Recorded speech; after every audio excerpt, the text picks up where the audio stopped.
Hello everybody and welcome to Sin City Living. My name is Jason. I'll be bringing you today's episode. As always, we want to thank all of our fans, our sponsors, our patrons. We appreciate all of your guys' support. Everyone that's bought us a cup of coffee, been greatly appreciated. We've had a rough couple of weeks here in the family, been out of work for a week and a half, coming up on 2 weeks, thanks to our old friend COVID running through us. I don't want to take up a whole lot of time with the usual spiel, so all of you guys that are interested in what's going on with Sin City Living and what we plan on doing in the future with our live streams and upcoming events, please stick around to the end of the video or skip to the end of the video and watch. I will put most of that stuff in the ending spiel, and I will try and update it every week or two with more news. Otherwise, that being said, we're just going to go ahead and jump straight into today's video. And for today's video, we are going to go over an interesting little strategy. I'll probably come up with a name for it by the end of this. And it's pretty basic. This is another one of those hedge type strategies, but it will change as it goes. Now, this is one that is probably not a low bankroll strategy. This is not something, even on a $10 table, that I would play with a $500 buy-in. This is something I might play with a $1,000 buy-in, however, because it's not going to,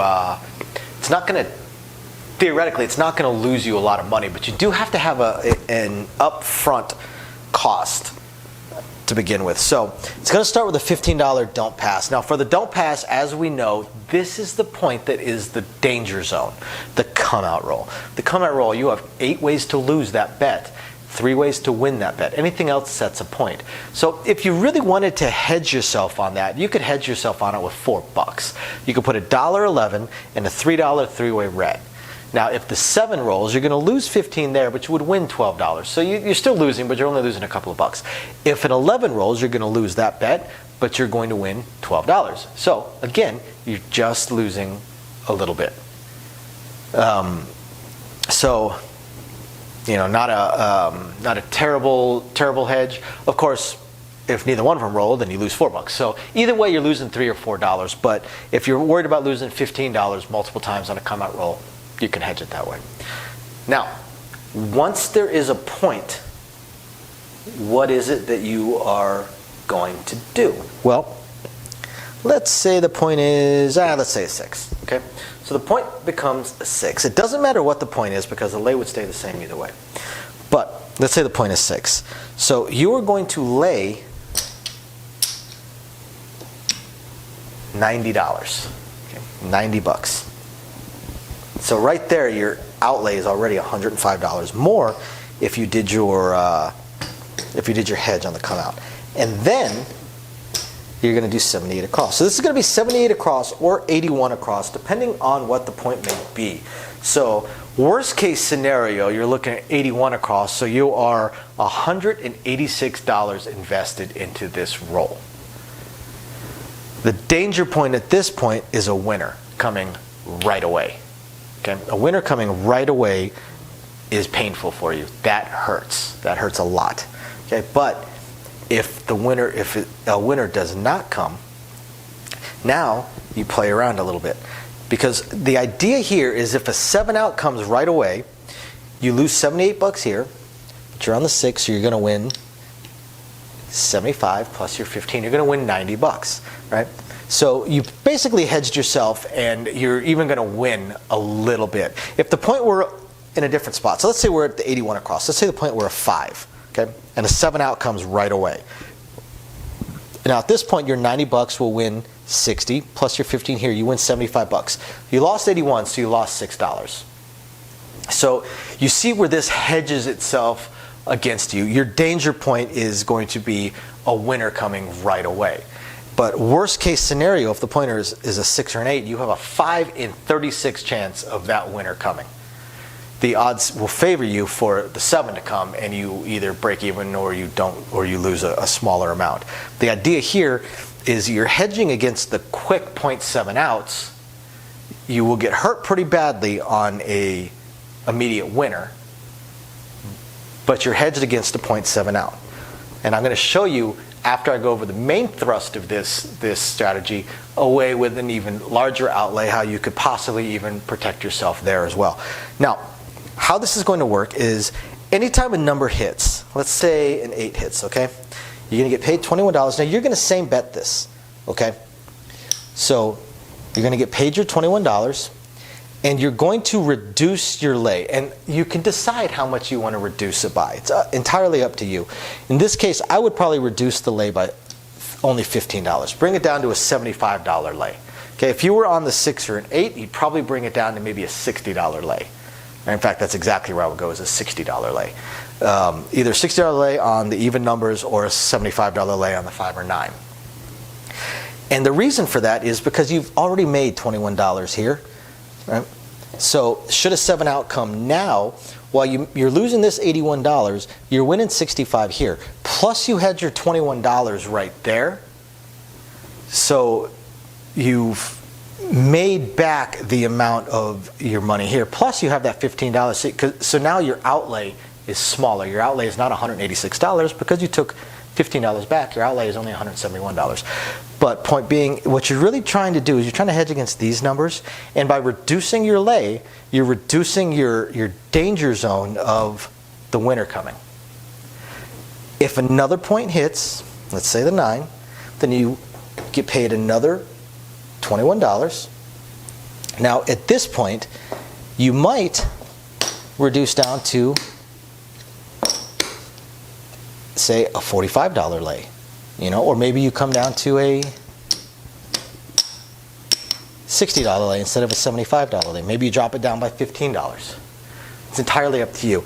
But with your vanishing lay, your risk of the winner coming reduces while you continue to make money off of your place bets. Your lay is still protecting your place bets, only your risk is getting smaller and smaller and smaller. So that may be what I end up naming this, the vanishing lay. In fact, excuse me for a second while I write that down.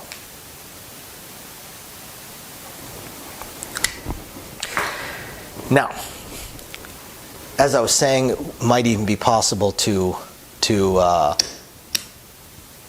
protect your lay.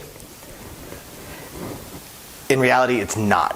What you could try and do is you could do a place bet to give on the 5 to give you a little bit of insurance against your lay. However, what that means is you would then have to lay more to protect that place bet. So it starts being competing bets that don't actually benefit you either way.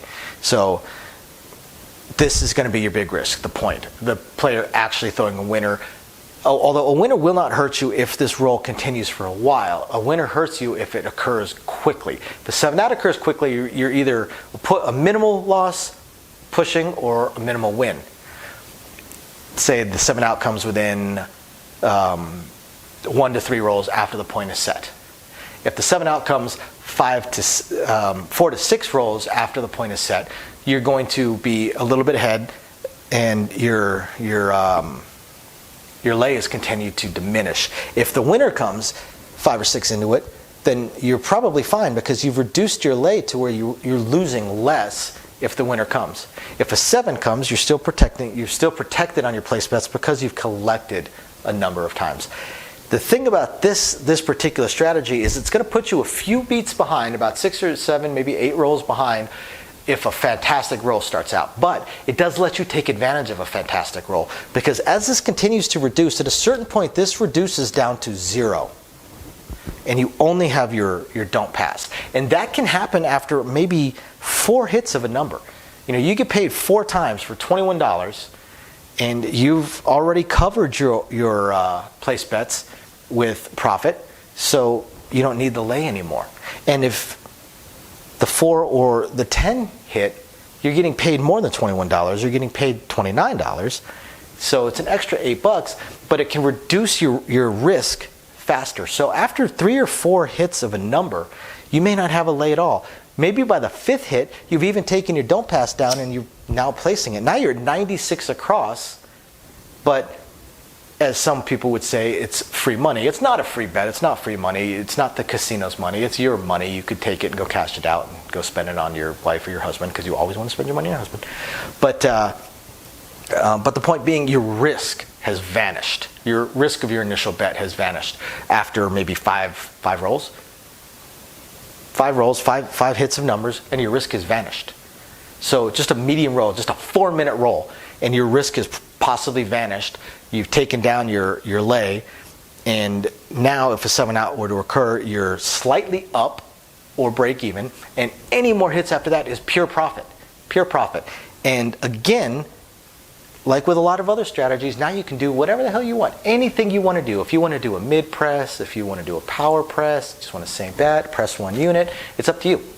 Right? This right here, the vanishing lay, is, I won't say it's an opening move, but it's an opening sequence of moves.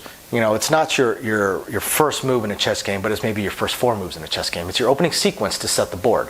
Once the board is set, now you can play. Now you can do whatever it is you'd like to do. So I hope you guys find this interesting, illuminating, enlightening. There's a lot of strategies that are very similar to this. This isn't some brilliance that we came up with. It's just something we wanted to show you. And thank you guys very much for watching. We'll catch you next time. Bye now. Okay, everybody, and as promised, all the usual blah blah that I try and do at the beginning of the video, we're going to go ahead and put near the end of the video. And here we go. So thank you, everybody, for your usual patronage. All of you that are patrons of ours, we very, very much appreciate it. Thank you, everybody who's been buying us a cup of coffee. Love to say it's going to coffee right now, but this month with the entire family out for COVID, it's honestly going to Bill's and probably the kid's birthday in a week. But we definitely appreciate it. We're going to continue working on these live streams. I know you guys have seen some of them popping up. Just got to figure out the look of it, and some of the audio is still giving me issues. But hopefully we'll be getting those live streams and the craps tournaments going as soon as possible. Really just going to depend on scheduling. My schedule changed, Amy's schedule changed, kids' school schedule is fun. So once we figure out exactly how all those schedules are going to work, we'll let everybody know. And otherwise, please continue emailing us with anything you would like to see videoed. And again, thank you everybody for tuning in. We appreciate every single one of you guys. We'll catch you next time. Bye now.